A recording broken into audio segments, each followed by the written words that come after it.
It's 7 p.m. Ready to go? Mr. Mutrio, can you start the recording? I don't have access. Where is that button at? At the bottom of the screen. I got it. Bottom. Hey, This meeting is being recorded. good evening. It is 7 p.m., September 9th, 2020, and we are convening a regular meeting of the Cuyahoga Heights Schools Board of Education. Mr. Muccio, would you call the roll, please? Mrs. Etter. Here. Mrs. Schukert. Here. Mr. Suchaki. Here. Mr. Naaman. Here. Mr. Dobbins. Here, 5 present, none absent. On behalf of the board, I'd like to welcome all students, staff, parents, and interested community members to today's Board of Education meeting. The Ohio Legislature passed House Bill 197 in response to the COVID-19 public health crisis. That bill grants permissive authority to define state and local public bodies to hold public meetings by way of teleconference or video conference until December 1, 2020, or during the period of the COVID-19 emergency, whichever occurs first. In order to hold such meetings, the board must meet the qualifications established in the bill related to providing adequate public notice, methods of public participation, and distribution of information and materials. The board believes that it has satisfied all of HB 197's criteria to hold today's meeting by teleconference or video conference. A copy of the meeting agenda is available to review on our school district's website. Would you join me in reciting the Pledge of Allegiance? I pledge allegiance to the United States, to the republic, which stands one One nation, nation, under God, God, indivisible, with liberty and liberty and justice for all. Thank you. May I have a motion to approve this evening's agenda? Moved. Mr. Naaman moves. Second. Second by Ms. Schukert, I believe. Is there any discussion? Hearing none, may we vote on that? Or let's vote on that. Mr. Naaman. Aye. Mrs. Schukert. Aye. Mrs. Etter. Aye. Mr. Suchaki. Aye. Mr. Dobbins. Aye, the motion passes 5-0. And item 3 on the agenda is comments from the public, and Mr. Evans is going to make some comments in this regard. Okay, as far as the public comment section, the board values and encourages public comment on educational issues. In regard to public comments, the board generally does not respond to public comments at the time they are presented. The board may address public comments during the board comments section of the meeting. Public comments are limited to 3 minutes per person. Once the 3 minutes is completed, the technology moderator will remove you from the Zoom portion of the meeting. You may return to YouTube to listen to the remainder of the meeting. If you have specific operational questions, please feel free to contact the member of the administration team directly with your question. Their email addresses can be found on the school website. If you do not want to make a comment live, you may submit the comment to the superintendent and I will read it during the public comment portion of the meeting. Thank you. And Mr. Wallace, is there anybody in the waiting room to make public comments? I do not see anybody. Mr. Mutrio, can you check on your screen? I do not see anybody either at this point in time.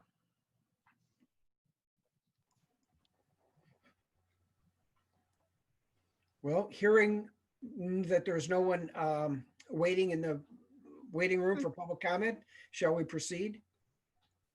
Yes. Okay, so item 4 on the agenda is treasurer's business. Mr. Muccio. Thank you, Mr. Dobbins. Item 4A, motion to approve the minutes of the August 26, 2020 regular meeting as found in attachment T1. Item 5A, motion to approve purchase orders over 5,000 as found in attachment T2. Item 5B, motion to accept the funds associated with expanding opportunities for each child grant in the amount of $1,681.29. A new account, Fund 572-921A will be created entitled Expanding Opportunities for Each Child. And I ask for those motions for approval tonight. Okay, so may I have a motion to approve the treasurer's consent agenda items? So moved. I'll second. Schukert moves, Mr. Naaman seconds. Is there any discussion? Yes, just wanted to go through a couple of those items. Item 5A is purchase orders over 5,000. We just have one. That's for board doc services, a continuation of that for $10,600. And item 5B is just to accept a new grant that we received. The grant is $1,681.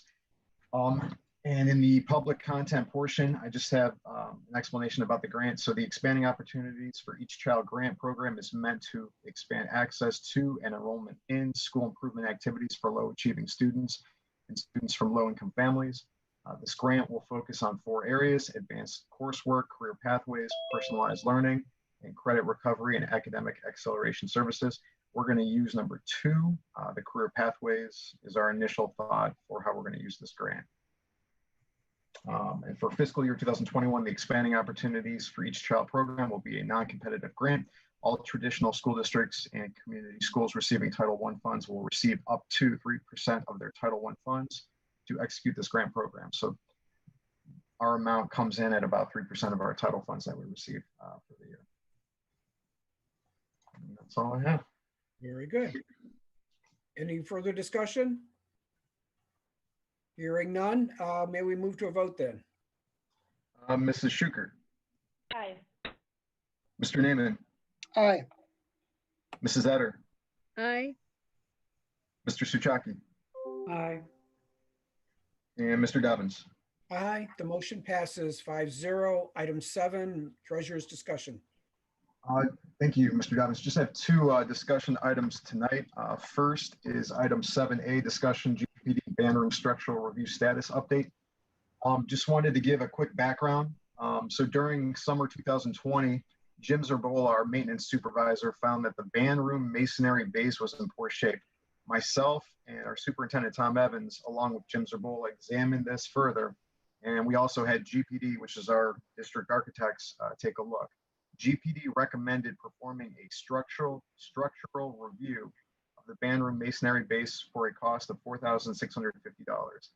And we went forward with that. As of July 31st, GPD completed approximately 30% of the band room structural review. So the status update as of right now.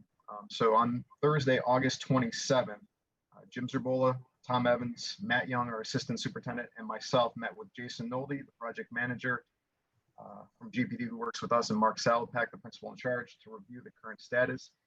GPD is still in process of completing their structural review, and once completed, they will share with the board.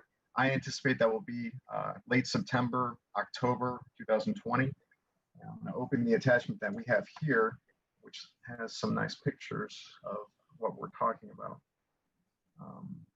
So it's going to be on my screen, but anybody listening is able to open the attachment for 7A. It's going. Almost there. All right. So on my screen, I have the pictures available. Oh.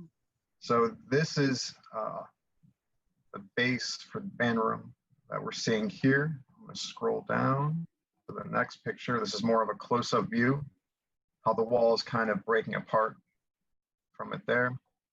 That's the band room. Back there, that's where we were looking.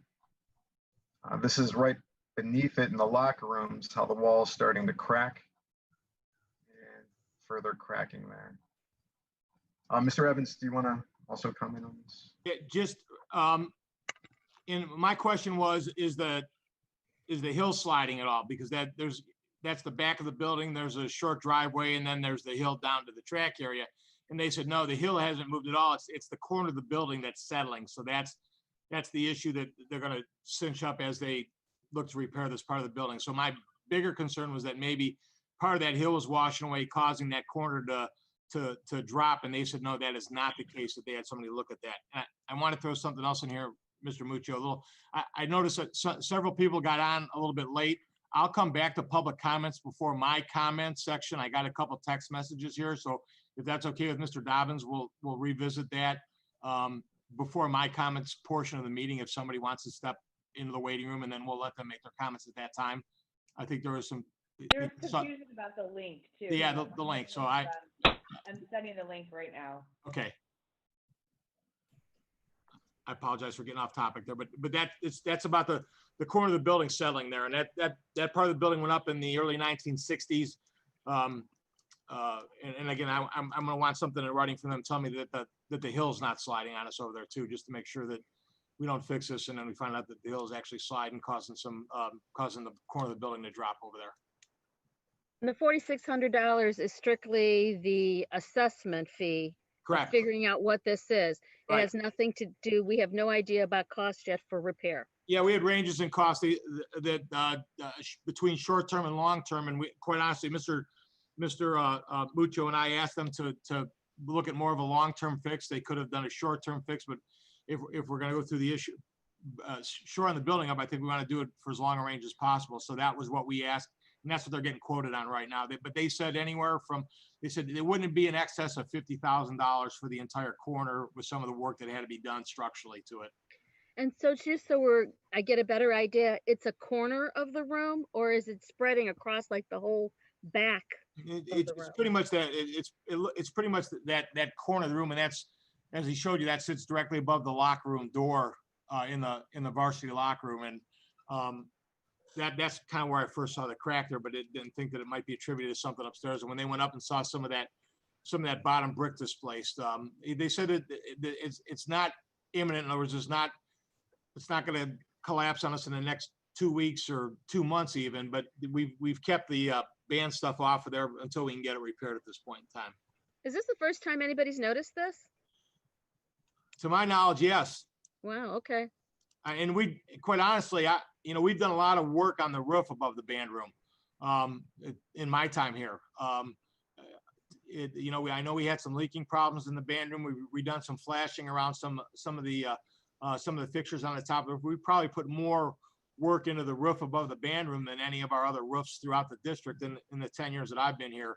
And I'm going to knock on wood here. We didn't have any issues this last weekend with the rain we had. I think we've got the roof problems fixed, but I don't know, some way that maybe that some of that water didn't attribute to some of that settling on the corner of the building at some point in time as well, too.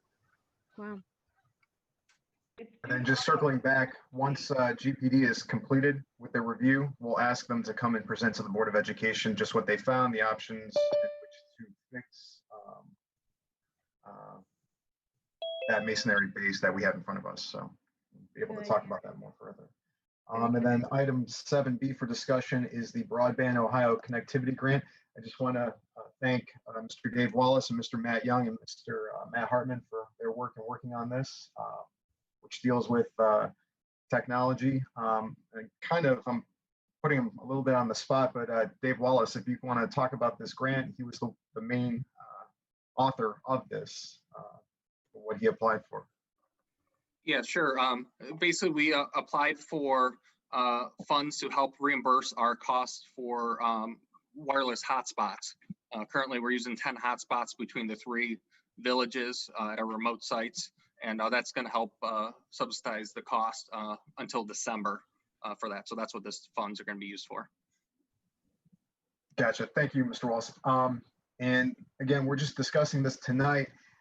It was more or less in transition when we were releasing this agenda for the board at the end of the day last Friday and over the weekend. So I didn't want to rush and try to put this on the agenda for Wednesday. So we're just going to have this on for the next meeting that we have in September. So we'll do the same thing that we did with the earlier grant for 1,600. So we'll formally board approve that grant, create a fund for it, an account for it, and go forward with it. So, and that's all I have for tonight.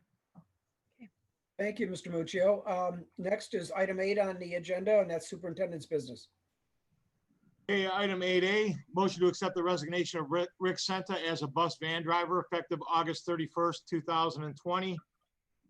9A, motion to approve the employment of Craig Schron as a van bus driver, 5 hours per day per the adopted hourly wage at step 1, $22.78 per hour for the 2021 school year, pending successful completion of BCI FBI records check and proper certification. 10A, motion to approve the superintendent's business consent agenda. Okay, so may I have a motion for approval of the superintendent's consent agenda? So moved. Moved by Ms. I'll Schuker, second. second by Mr. Naaman. Any discussion? I just, and Mrs. Etter made a very good call today. She noticed that Mr. Schron doesn't have his van driver certification. We do that here. We certify van drivers here. Kathy Topovich, our transportation supervisor, is a licensed trainer for that. So we go through the process, you interview the candidate, and then we actually do the training here on site in our own vans. And then they have to test with the state. The bus driver licensure is a little bit different. They have to go through the state bus driver training class, which is generally run out of Medina's ESC. But then also Kathy's, they can do their onboard training here with Kathy.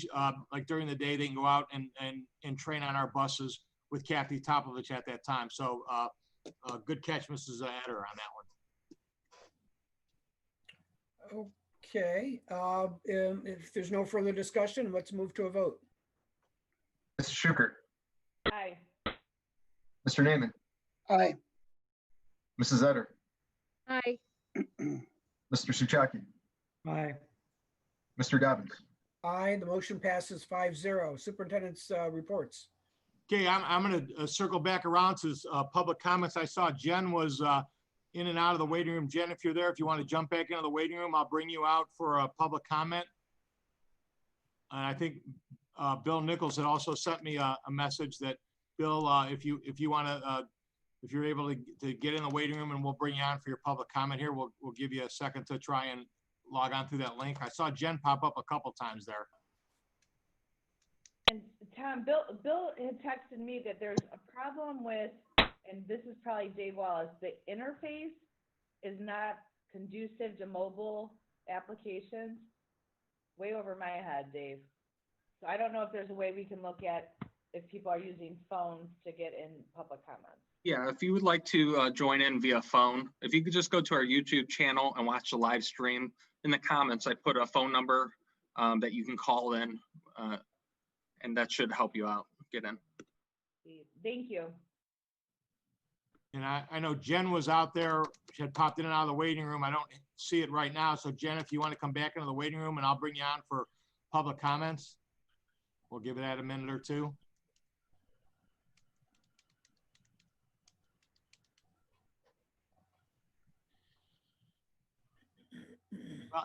What I'll do is I'll go through some of my comments, and then if Bill's able to log on, we'll bring Bill in after and let him make his comments, or if Jen pops back on, we'll add her. A couple of things I wanted to clarify here as I get into my comments. I want the community to know that the board annually at the organizational meeting in January designates me as the spokesperson for the Board of Education. So they've done that. This board has done that the last 3 years. So when it comes to making public statements and public comments, those come from me after I have discussed with the board. So I think there's been some questions as to why the board members aren't making public comments that they're kind of asked not to. They're kind of asked to be unified and have one common voice come out, and that voice comes out through me. That doesn't mean that they won't try to answer some questions for you if you call them directly, and I know that each of the board members has done that, but if you're looking for a public statement from the board, that would be funneled through me, and the board has done that, and I see that somebody's in the, Bill's in the waiting room, and I'm gonna let Bill in right now. Or is that Jen? Jen, are you in the waiting room there? Just wondering what discussions are being had around the children getting back in the building. And I'm going to address that through my comments, Jen, as I get to that. So thank you. And didn't know Bill. So that takes me to my next part. And I hope you bear with me on that.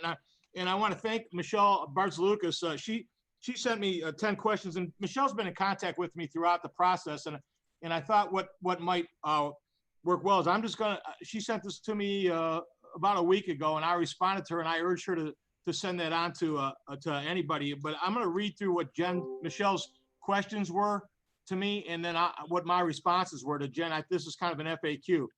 Her first question was, at what point will students be welcomed back into the school? And my answer to that is we are currently working on the reentry plan. In other words, the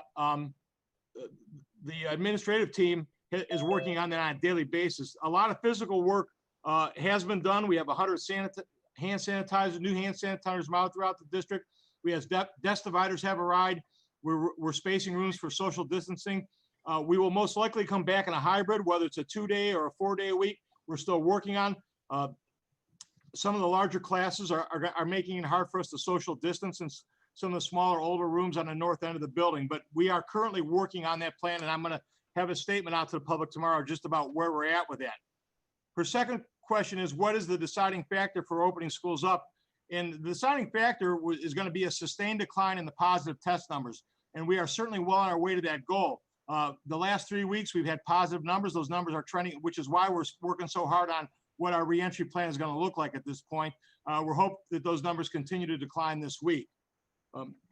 What will the sick policy be once students are back in school? Our sick policy doesn't change, but our approach to it has. If students are exhibiting COVID symptoms, which in itself is a problem because they are so similar to the symptoms of many other illnesses, they will be isolated per CDC guidelines, evaluated by the school nurse and a parent notified. The next question was, what will COVID prevention methods consist of? Masks, 14-day quarantine, same as originally communicated when the hybrid was still an option. We have completed many physical changes for COVID prevention, as I stated in number 1. We'll also stagger bell schedules to limit hallway traffic. We're going to stagger dismissal times to reduce the traffic to the buses. We have spread out the lunchroom, and we'll use dividers on the tables as well as allowing the middle school, high school students to eat outside in the stadium, weather permitting. Starting later has assisted us with some of the temperature issues we have traditionally encountered. By starting in August, we should be able to have windows open and ample airflow as well. Recess in the elementary will need spacing, and the equipment will need to be sanitized throughout the day. Restrooms will be cleaned multiple times throughout the day, as well as door handles and any high-touch surfaces. One issue we are encountering is how to sanitize desks after class changes. The 3-minute passing time in the high school and middle school is not enough time to sanitize the classroom, and the Board of Health has informed us that students should not be sanitizing their own desk areas. We're working on a solution for that issue. Buses will be sanitized after every run. All rooms will be cleaned every night, which we have always done, and after they're cleaned, they'll be sprayed and sanitized. The next question was, what is the school's rationale for disregarding warnings from the experts, the CDC, AAP, concerning mental health decline when home learning? And I don't believe we've disregarded the CDC and AAP recommendations. We certainly recognize those. We've done a tremendous amount of professional development time addressing the social emotional needs of our students, and are always looking for additional ways to address those needs. I've also recently reviewed some information that students returning to the environment that I described above does not always ease social emotional concerns, in other words, with the masks and the isolation in the building. We know that currently allowing our extracurricular middle school, high school has had a positive impact on those students. We are also looking for ways to engage our elementary students in similar ways. I was fortunate to be able to participate in a few of the teacher Zoom meetings this week, and I know how excited I was to see our students' smiling faces, and I also realized that they want to be back in the building with their friends and their teachers as well. The sixth question is, will the school consider hybrid rotations once the school opens back up? We'll definitely transition back in a hybrid. We may start with a 2-day hybrid, which what the committee worked on part of the time, just to get us back in the building more quickly, and then transition to a 4-day and then a full week. We're currently working on the details of those plans right now. Number 7, since the county pandemic conditions improved, who changed their mind to deviate from the original plan? Who factors made them change their minds? I wasn't sure what she was asking her. I originally presented a hybrid reopening plan at the end of July. And less than 2 days later, the County Board of Health came out with their recommendation, which was the first time since the pandemic started that the county has deviated from the state's recommendations. The superintendents in the county were completely taken off guard, myself included. Had I known that was the direction they were headed in, my presentation at the board meeting certainly would have been different. Since that time, while we continue to work with the County Board of Health, we are looking weekly at weekly numbers independently, anticipating being back in school before the county removes the remote learning recommendation. Number 8, there's been chatter in the community about meltdowns and frustration where the kids are concerned after things began this week. That was last week. Has feedback been submitted to the teachers about testing this week? If so, how has that feedback been heeded? One of the reasons for the soft start was that we were aware that there would be issues to work through. After talking with the principals and several staff members, the soft start Zoom meetings have gone very well. Our testing prior to the soft start was at a 96% participation rate. We realize it's not perfect and there will always be work to do, but we feel we are addressing the issues as they arise and continue to move forward. We urge people to contact their teachers or principals if there continues to be issues as we work through them. One of the issues that we found today are connectivity issues in some of the remote learning sites. Some of those are in basements, so Dave was working hard on those. So we continue to work on those on a daily basis. Number 9, what are the numbers? Meaning what percent of the parents opted for in-school as opposed to remote learning? I will tell you that about 180 families or 20% opted for the online, the other 80%. But please, I want you to understand that was a survey with the results to be used for planning. I think some people perceive that as a vote. It was not a vote. And I apologize if it came across that way, that I went against the vote of what people had. I, as much as anyone, want our students back in the buildings, but we must do so safely, and we must be able to sustain it. If we come into the building and have an outbreak, such as North Royalton did, had 70 students quarantined in their band, those numbers would force us to close our building because of our size, and contact tracing would have those 70 certainly in contact with those students in the district. No one would benefit from 1 or 2 weeks in school, then back in a remote setting, then back and forth changes would make instruction difficult at best. Number 10, about attendance. Are there other options for parents that are at work during the schedule and their children can't attend the remote learning centers? Will there be a replay of Zoom meetings for later in the evening? Many parents will not be able to take multiple breaks throughout the day to answer messages and phone calls if their child does not and cannot get into a live Zoom. This is one factor contributing to stress levels of the remote learning. We're currently working through some of those issues. We understand that. We're going to use Wednesdays, not this week because it was a 4-day week. Wednesdays is a day for teachers to reach out to students that have missed some work. Some teachers are recording and cataloging their lessons. Many are live teaching. We'll continue to address that concern until we find better answers. Thank you for your questions, and please forward them as you wish. I wish, as much as anyone, we want our students back in our building safely. The most destructive scenario would be moving from in-school to out-of-school instruction multiple times. As I previously stated, the recent news is very encouraging, and we hope that with the holiday weekend, with some schools opening, that trend continues. And that was my response to some of the questions that had come across. Mr. Evans, so a chat came in from Jen, and I know she was trying to get on, and I'm trying to like text on or whatever. I'm trying to put stuff on the social media to try to see if she's struggling to get on. But she asked, have we thought about having the teachers rotate classrooms instead of children to limit the amount of interaction in the building? And I just want to say something before you answer that. I know that was part of what we talked about in our different groups, the restarting groups. But I've also heard from families who have parents in like in-person schooling that this is not in the best interest of the children either, to sit at a desk in front of a computer all day long in the same spot. That's not, one thing that a parent shared with me is that somebody in another district, I think it was the Hudson district, the kids said they felt like they were in prison all day because they just didn't even get out of the seat. And one of the things that I agree with, and we certainly will look at teachers moving where possible, but one of the things that I was very insistent upon when we get back in is that we maintain our specials, because those classes are equally as important to our students, the art, the music, the phys ed part of the class, as well as the recess. And to do that, we have to move students. Certainly, we're going to try to limit movement, to limit exposure, but there's got to be a mix there, because as you said, on the other extreme, where the student comes to school and doesn't leave their room all day and lunch is brought to them, we've seen some recent things where that's been equally as destructive.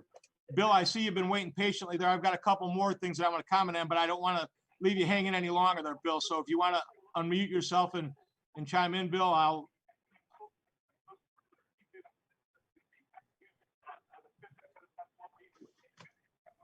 We're going to try to move the limits, but there's got to be an answer. But as you said, on the other extreme, where the student comes to school and doesn't leave the room all day, we've seen some recent things where that's been equally destructive. Bill, I see wait, I got a couple. But I don't want to be hanging any longer. It's only been 2 days. Hey guys, we all need to mute our things so we could hear him. So everybody needs to mute. The books that my children are taking to there and have to carry out at these remote learning sites. The first day we were under the impression that there would be some guidance for our children, but now we've learned that we need to get in there and set our children up on their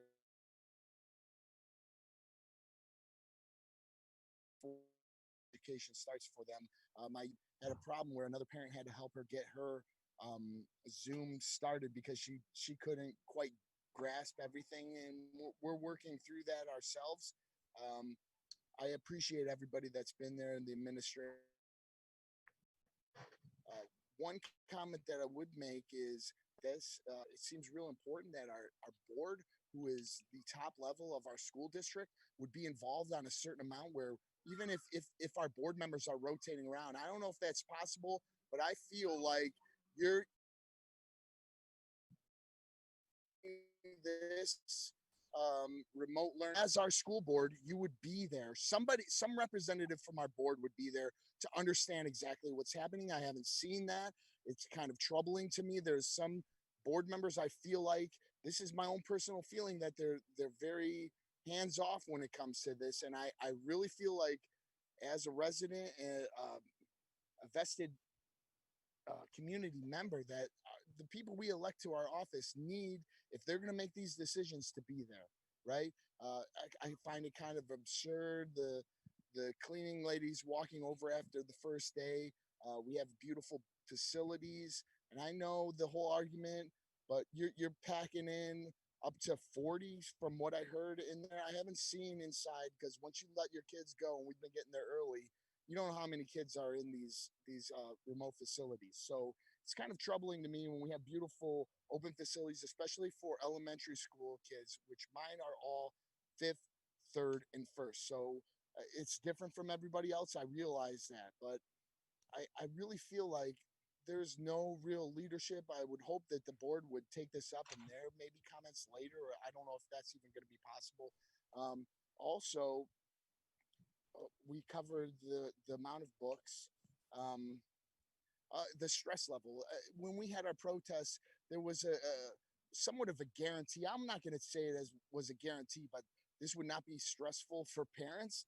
These have been the absolutely 2 most stressful days for my wife and I. We took Tuesday off just to make sure that they were in, and try to get our school supplies and things of that nature, and trying to figure out what reminds the my wife reached out to Mrs. Houchin.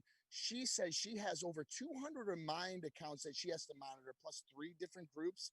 I'm not sure of that, but it seems excessive, and it seems like it's not easy. It seems very stressful. And with that, I hope to hear from you guys. Thank you so much for your. Thanks, Bill. I'll address a couple of things. There's as far as the numbers are concerned at the center, there hasn't been more than 28 at Cuyahoga Heights each of the first 2 days, and we have had some issues because it is downstairs with the hotspots. The parents do not need to come in, and our ratio is about 1 adult per 6 students over there. And the couple times I was over, I noticed that the staff was in there. The connectivity is the big issue right now, and we're working through that. Dave's been working hard on that the first 2 days, and we had no way of knowing that before we got in there. As far as the stress level, Bill, everybody's stressed. This is 29 years in education for me. This is 39 rather. I'm sorry, I just cut myself 10 short. There's no question that this is the most stressful thing that I've gone through, and we're working our way to alleviate those. We're trying to answer questions as we get them, and work through those the best we can on that as well. So it's certainly, it's far from perfect, but we're working every day to be better at it. And I think in most cases, if you look at us historically, we have gotten better as we've made changes with things. So we're going to continue to tweak this and work on it. Again, I know it's not the ideal situation, but also working on that, as well as working on getting back in the building as quickly as possible too. I know Mr. Young was over there a good portion of the day yesterday. I was over there twice today. The Valley View site has 14 students and 4 adults. The Brooklyn Heights has 6 students and 2 adults at it currently. So those are some of the numbers, and I'll go back through some of the other stuff here. As far as the county restart data is concerned, I sent to the board a shared document today and that was the county and surrounding schools. But just for numbers' sake, there's 26 schools in the county that responded to that. I think there's 32 high schools in Cuyahoga County, so some obviously didn't. Of the 26 schools in the county, 22 are starting remotely.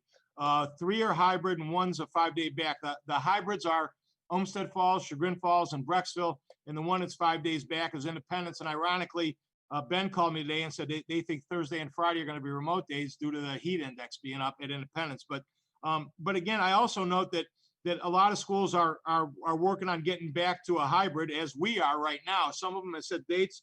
We haven't set a date. That's what we're talking about in our administrative meetings right now. The numbers are continuing to get better.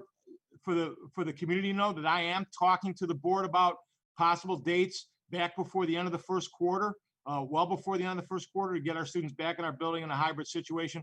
But there's a lot of details to be worked out on that at this point in time.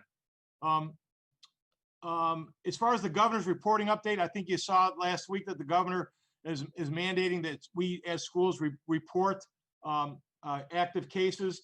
To this point in time, I'll tell you that right now we have 0 cases of confirmed among students or staff, COVID cases.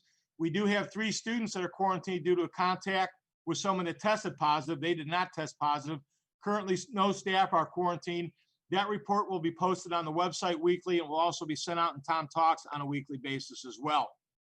And I'm also, one last thing is I'm recommending to the board that the September 26th meeting, we bring back into the building. We can do that in the auditorium. We can socially distance on the stage, and people can attend in the auditorium. We can space seats out so people can be attendants. I think that's a first step that we need to we need to make as far as getting back into the buildings at this point. So that's it for my comments, and I'm going to move it on to board resolutions. Am I able to make a comment?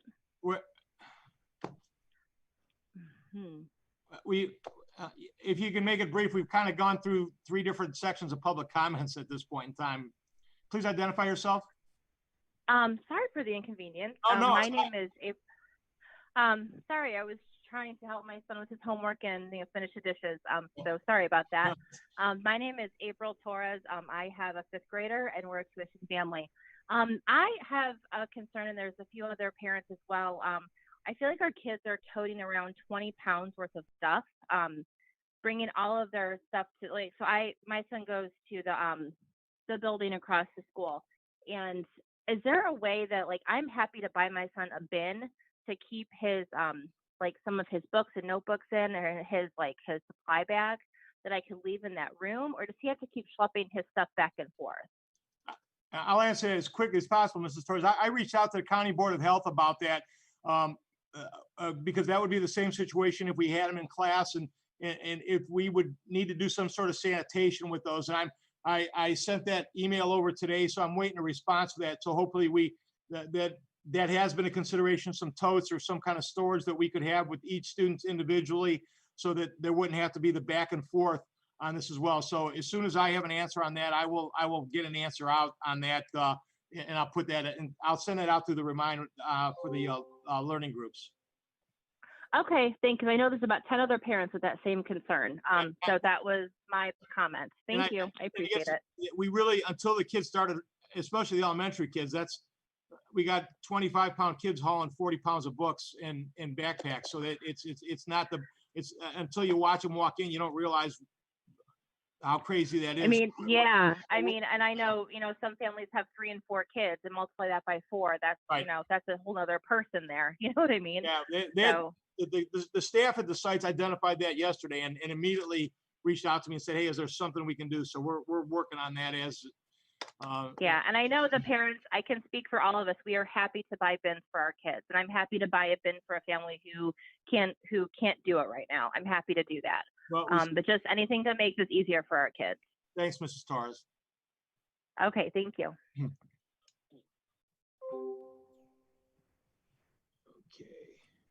Yeah, are there any other further commenters in the queue? Do we have any other comments in the queue? No, I don't see anything. Okay, well, I thank all of the commenters for their very important input. I do appreciate it. If we can move forward then on to agenda item 13, board's consent agenda. Okay. 2 motions. Mr. Evans, you want to do that? I think the first one pertains to your business. It looks like our board committee reports are in the wrong spot. We're on 12A Oh, just Yeah, kidding. 12A. because we just got done with 11A. So we're on 12A. Tom, you're muted. Yeah, you're, I apologize. Motion to approve the superintendent's request for membership with the Buckeye Association of School Administrators for the Ohio Association of Local School Superintendents at a cost of $20 for the 2021 school year. And motion to approve the appointment of the following delegate for the virtual annual OSBA business meeting, OSBA delegate assembly to be held on October 29th per the attached document. okay, that would be the board's consent agenda. Could I have a motion to approve those two items, please? So moved? Moved by Ms. Schukert, I believe. Second. A second by Mr. Naaman. We can have some discussion, but we also need, during this discussion, to nominate and approve someone to be the OSBA delegate. Mr. Evans, do you have any comments on 12A? No, that's just, that's a membership for that's small local school districts throughout the state. And I really kind of get a pulse on what other small districts are doing. A lot of them are rural, so sometimes it doesn't really compare to us, but I still get some good data from what some small schools are doing. Okay, good. And with respect to item B, we as a board, I believe it discussed earlier this year, and I believe Mr. Naaman had agreed to serve as our delegate. So this would formalize that, and we could send it off to the OSBA and get Mr. Naaman the materials that a delegate would receive. So, Mr. Naaman, are you accepting the request? Yes, I would. I'll accept that Okay. appointment. All right, so then I assume that within the context of this consent agenda motion, that we can not only approve the consent agenda, but we also would be thereby approving Mr. Naaman to serve as our delegate. Is there any concern or discussion about that? Hearing none, let's proceed to a vote then. Mrs. Schukert, Aye. Mr. Naaman, Aye. Mrs. Etter, Aye. Mr. Suchaki,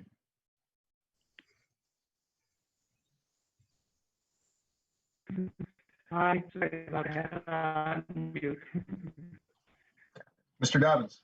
Aye, the motion passes 5-0. 13 boards, 14, I'm sorry, board committee reports and comments. Ms. Schukert, would you like to begin the discussion? Sure, but I feel like this is in the wrong Oh, spot. yeah, I think you're right. No, I do agree. Yeah, so why don't we go to policies and then go to board comments? So you want to flip 15 with 14? Yes, please, so Tom could talk more. Thanks, Lindy. That's what everybody wants, is me to talk more. And actually, I'm passing the buck because I'm going to turn it over to Matt Youngs. We met this week, and I made Matt do all the heavy lifting on the board policy. So Matt's going to give you a summary of that. Thank you, Mr. Evans. Yeah, I'm just going to briefly go through what each policy, the purpose of each policy is that we're asking here at the first reading. So the first policy is policy 1530, which is evaluation of principals and other administrators. This is a revised policy that removes reference to OTES, which is the Ohio Teacher Evaluation System, and it removes references to student growth measures that are no longer available. This revised policy should simply be adopted to maintain accurate policies. Policy 2266 is the non-discrimination on the basis of sex in district programs or activities. It's a replacement policy. It's a pretty big policy, and it's an important policy that's caught a lot of attention around the country. This policy is a mandatory policy that memorializes key requirements of the new Title IX regulations that the U.S. Department of Education's Office of Civil Rights released back on May 6th of 2020.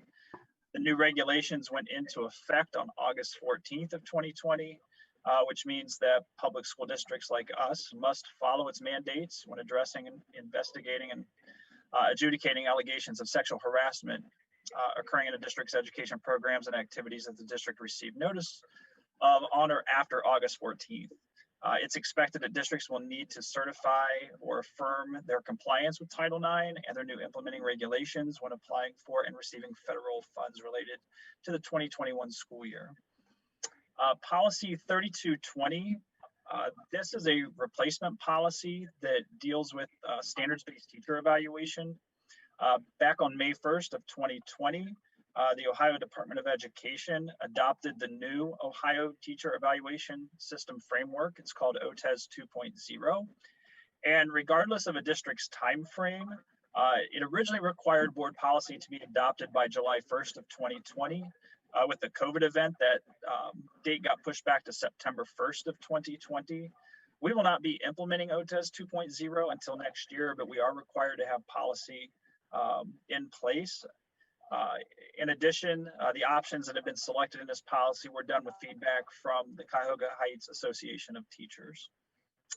Policy 5517.02, sexual violence. This is actually being rescinded and deleted because it is being replaced by policy 2266, which is the Title IX policy that I mentioned up above. So that policy will be removed from the books.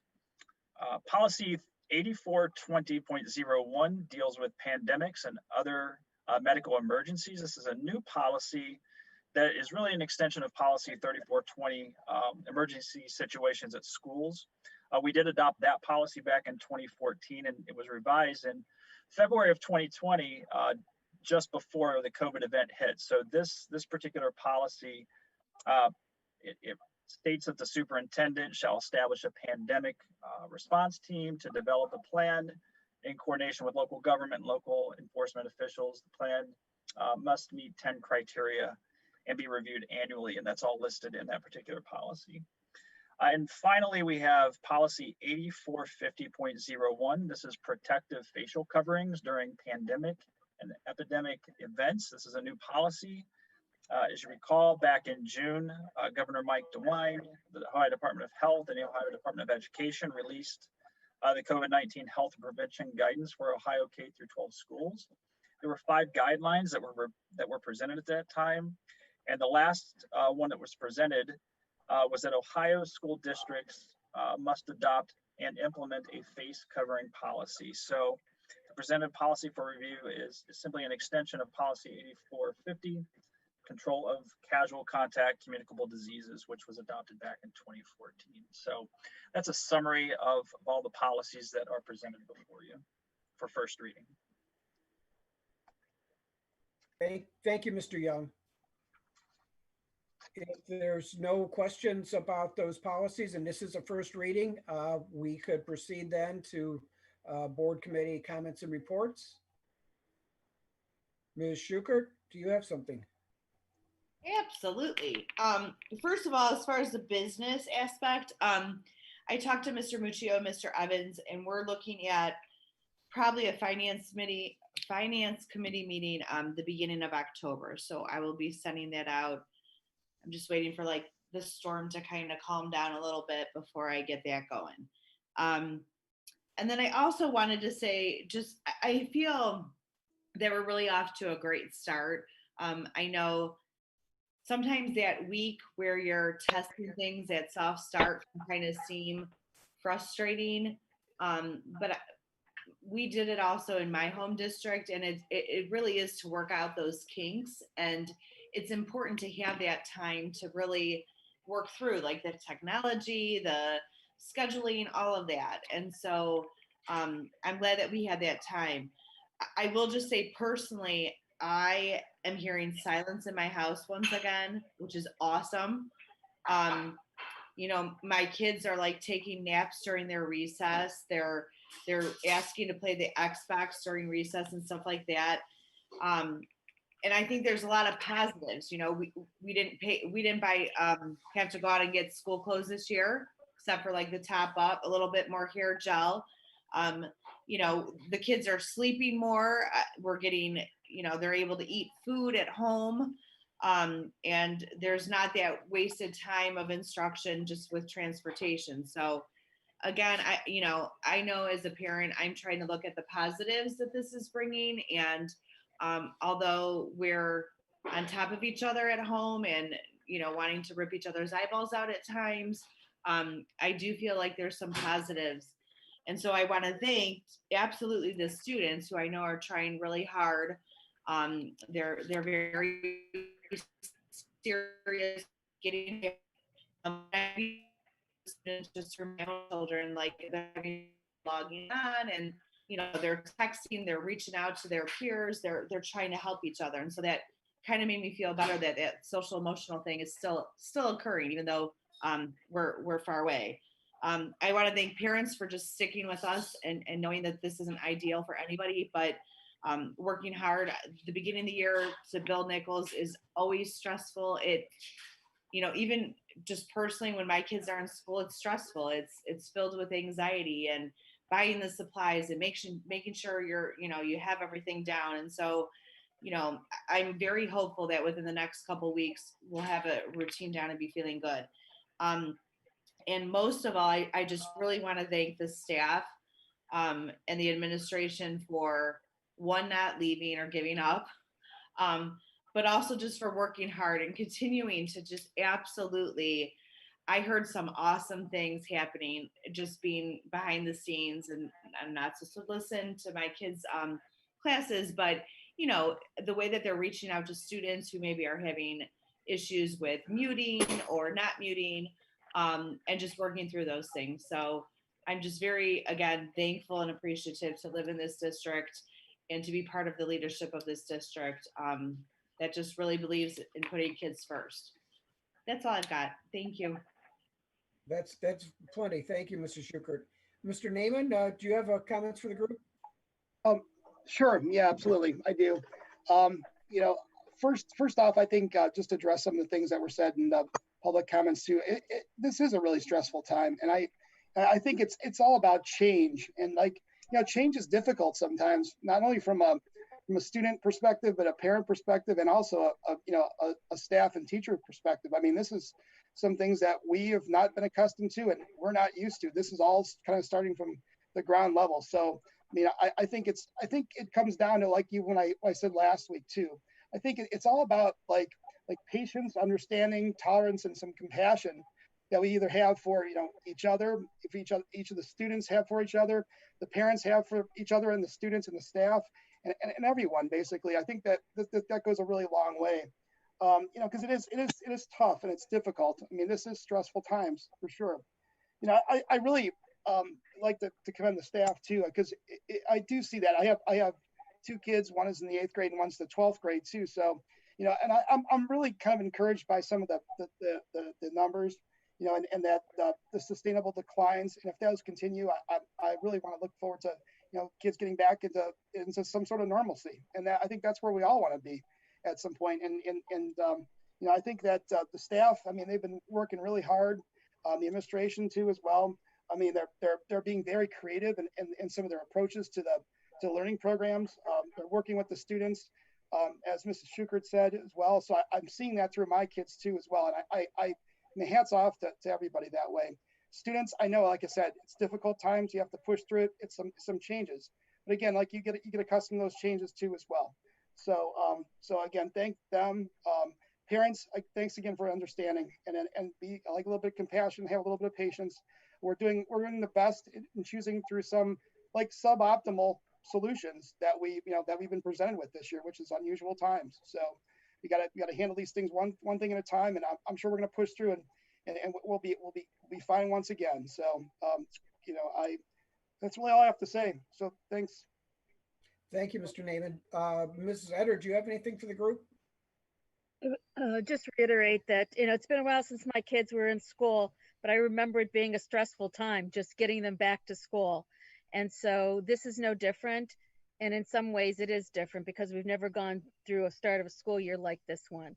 So again, as Mr. Naaman said, parents, we appreciate your patience and we appreciate your comments because, learning, we can learn from you. And I encourage the parents to continue giving us their comments and suggestions so that we can do what we're trying to do better. And that is, as we all hope that we can have the students return to school safely. And that word safely has taken on a whole new meaning this year.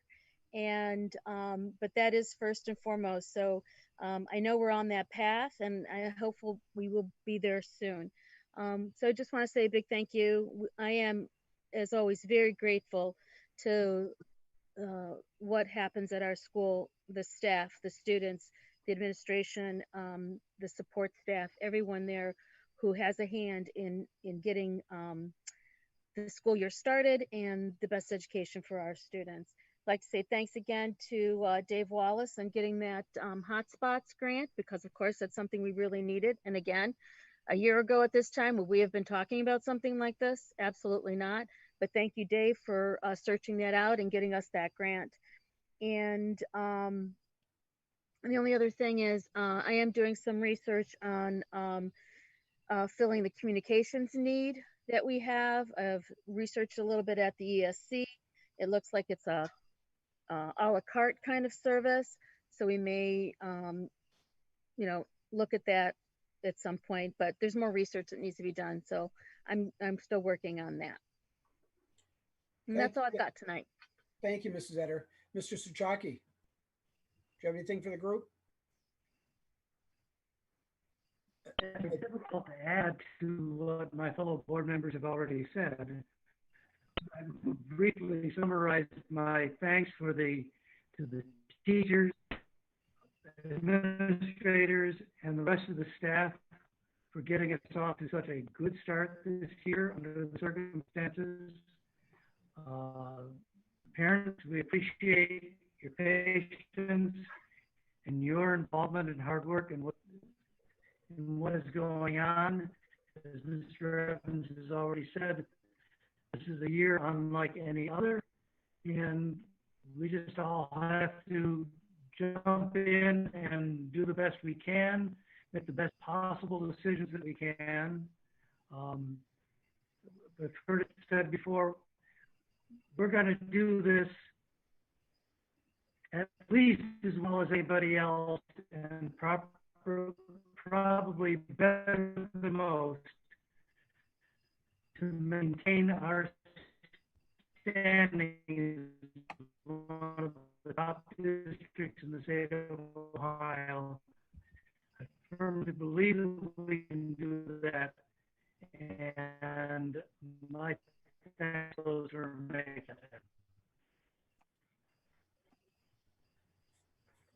Thank you, Mr. Suchaki. I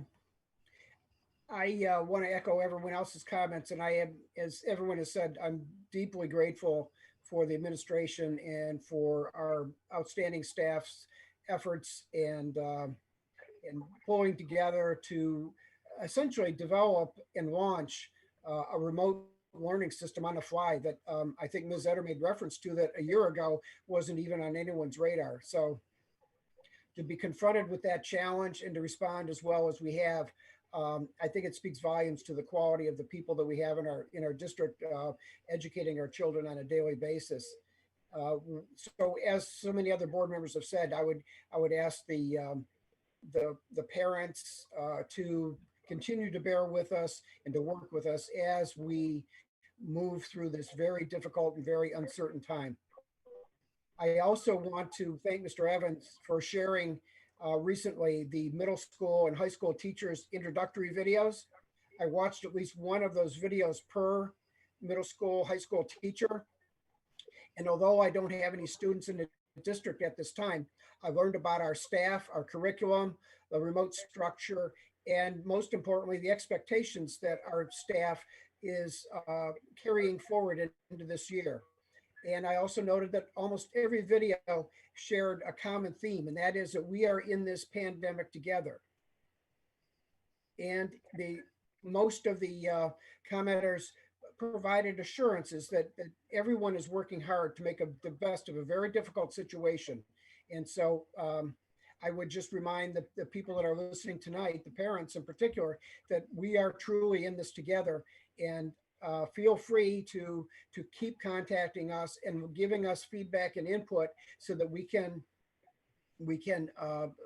take your concerns into consideration with an eye toward improving what is already a very good, high quality school system. I have no other comments for this evening. So I will go to item, I guess it's 16, future agenda items, and ask the group if there's any future agenda items to be included or considered. Do we need to do anything, and this might be premature, but about OSBA? like register, like has that come out yet? It should be coming out soon, but I know it's virtual this year. Yeah, Mr. Muccio, were you, does that usually come through your office?